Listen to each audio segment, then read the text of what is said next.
We cannot solve our problems with the same thinking we used when we created them. That's Albert Einstein, and it feels particularly relevant today. Welcome to the Deep Dive.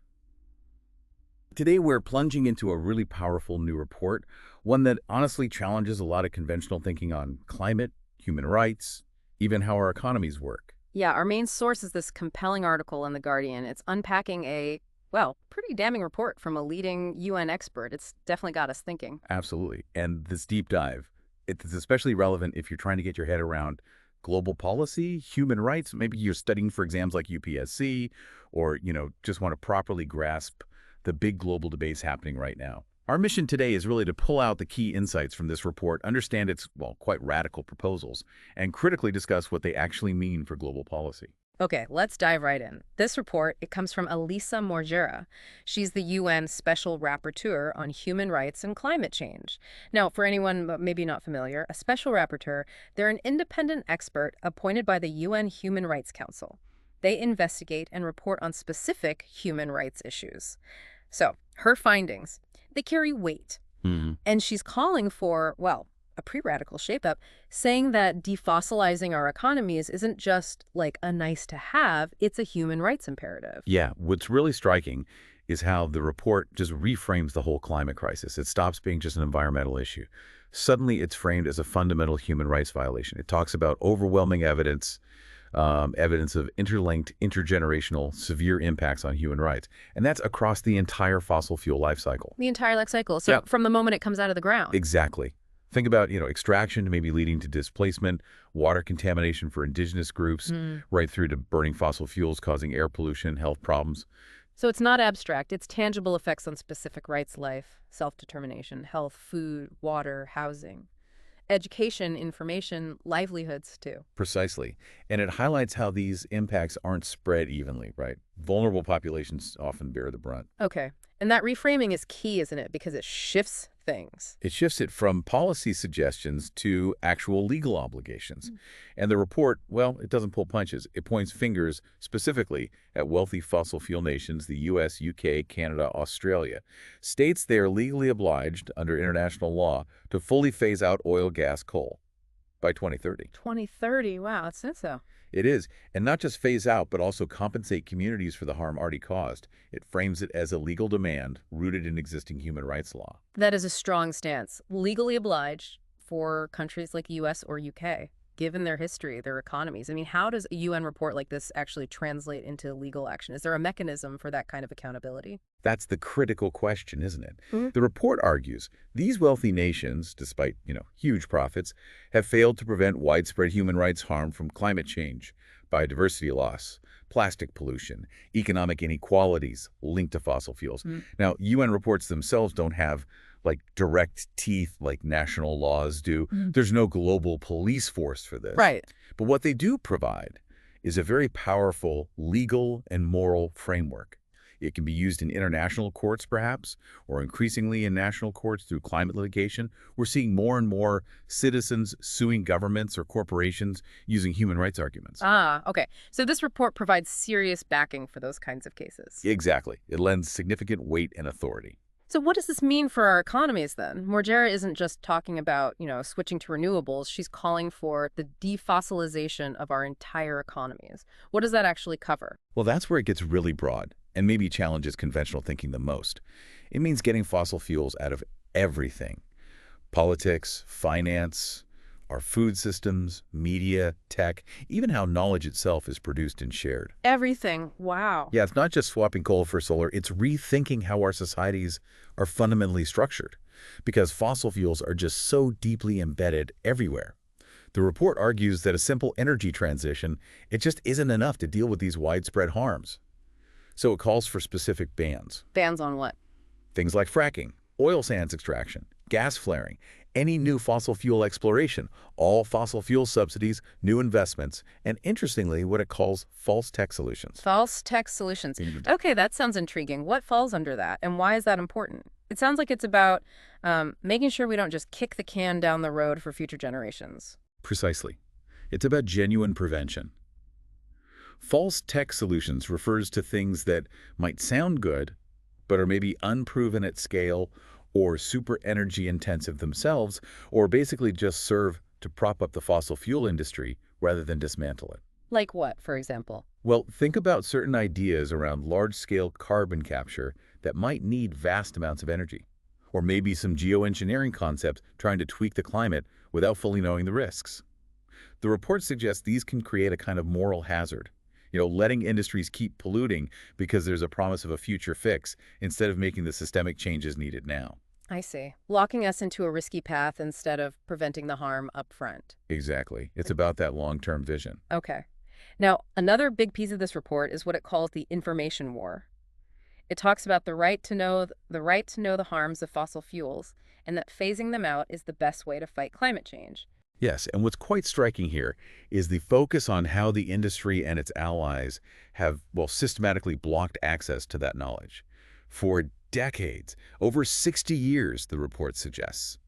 It calls it the fossil fuel playbook. The playbook, what does that involve? It's a detailed strategy, apparently. Things like funding front groups to spread doubt and disinformation, using legal attacks, sometimes called SLAPP suits, against climate scientists and activists to try and silence them, Yeah. and even, sort of, capturing democratic spaces, influencing policy, even UN climate talks, to slow things down. It's presented as a pretty deliberate, multi-pronged effort. Wow. So what's Morger's answer to that? How do you fight an information war? Well, her proposals are quite radical here, too. Mm. Things like banning fossil fuel advertising outright, banning lobbying by the industry, Really? Ban lobbying?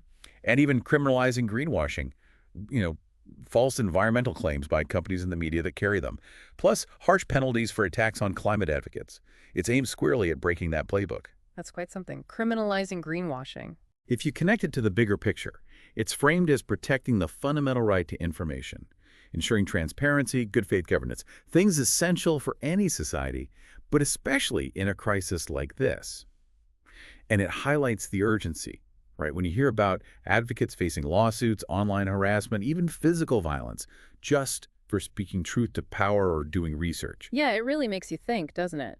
For you listening, how much of the climate stuff you see online or in the news might be shaped by this playbook? It changes how you might view things. Okay, these proposals, defossilization, tackling the info war, they obviously have huge economic implications. Which brings us to the money side of it, the financial realities the report digs into. Indeed, because that's often where the resistance lies, right? The report starkly contrasts the growing threats faced by vulnerable communities, sea level rise, desertification, heat, displacement, with the absolutely massive profits of fossil fuel companies. How massive are we talking? The report cites figures for 2023 alone, $2.4 trillion for oil and gas companies globally, and another $2.5 trillion for coal companies. Trillions. In 1 year. That's hard to even comprehend. It is. And the report argues it's not just profits.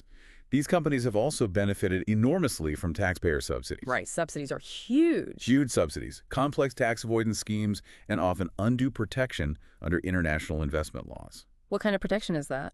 Well, sometimes these international investment agreements allow corporations to sue governments if new environmental rules might hurt their future profits. It can create a real chilling effect on climate action. And the paradox highlighted is that all this financial benefit hasn't really solved energy poverty or reduced inequality. Often, it's deepened it. There's one detail in the report that really stood out to me, just removing fossil fuel subsidies alone. Estimated at $1.4 trillion for OECD and 48 other countries in 2023. That alone could cut emissions by maybe 10% by 2030. Just imagine redirecting those funds. That's a key question the report raises. It suggests that money could help wealthy nations meet their legal duties to help developing countries phase out fossil fuels. And it could provide financial remedies for the human rights violations and environmental damage already caused. How would that compensation work? Well, the report suggests several ways. Enforcing penalties on polluting companies, cracking down harder on tax evasion, maybe introducing wealth taxes or windfall taxes on those huge profits we mentioned, and establishing things like climate superfunds, dedicated money pools, directly accessible to affected communities, bypassing some of the usual bureaucracy. Superfunds. Okay. And also, importantly, dealing with land issues. Land unjustly taken for operations, especially from indigenous peoples, people of African descent, peasants, needs to be cleaned up and returned, or properly compensated for. Okay, a lot of these proposals, banning abs, criminalizing things, redirecting trillions, they sound, let's be honest, incredibly radical to many people. perhaps even politically impossible, given how things are set up. And the report directly addresses that perception. Murgera's response is fascinating. She basically argues, and I'm paraphrasing slightly here, that paradoxically, what seems radical or unrealistic transitioning to renewables is actually now cheaper and safer for our economies and healthier for our societies. Cheaper and safer? How so? She points to potential savings. Taxpayer money currently spent dealing with climate impacts, health costs from pollution, even just recouping lost tax revenue from the fossil fuel sector. She frames the transition as potentially the single most impactful health contribution we could ever make. So the argument is that the idea of renewables being radical or too expensive is actually a narrative, a story pushed by the industry itself to protect the status quo. That's exactly the implication. The report makes a very strong case that putting basic human rights for everyone above the profits of a relatively small group isn't just the moral thing to do, it's actually the more economically sensible and healthier path in the long run. It really challenges you to think about what realistic even means when you're facing crises on this scale. Precisely. It's presented not just as idealism, but as a pragmatic look at our collective future based on human rights law. Wow. That was a really insightful deep dive. It certainly pushes you to rethink the whole approach to the climate crisis. The core message seems clear. Defossilization isn't just some environmental target. It's being framed as a moral and, crucially, a legal obligation grounded in fundamental human rights. A critical discussion, definitely, especially if you're tracking current affairs for exams or policy work. It really forces us to grapple with the deep implications of applying global human rights law to economic policy and international relations. It's quite profound. So for you, our listener, especially if you're navigating these complex topics, maybe for competitive exams or just want to be better informed, here's something to think about. How might these legal and economic frameworks, if actually implemented, reshape the duties of states and corporations? What role can international law realistically play in driving such a massive shift against powerful vested interests? That's a great question to ponder. If you found this deep dive valuable, if it sparked some thoughts, please do give it a like, subscribe to the channel for more discussions like this, and leave a comment. Let us know your questions or what particular point stood out to you from this critical analysis. Your engagement really helps us continue bringing these deep dives to you. Thanks so much for joining us, and we'll see you next time on The Deep Dive.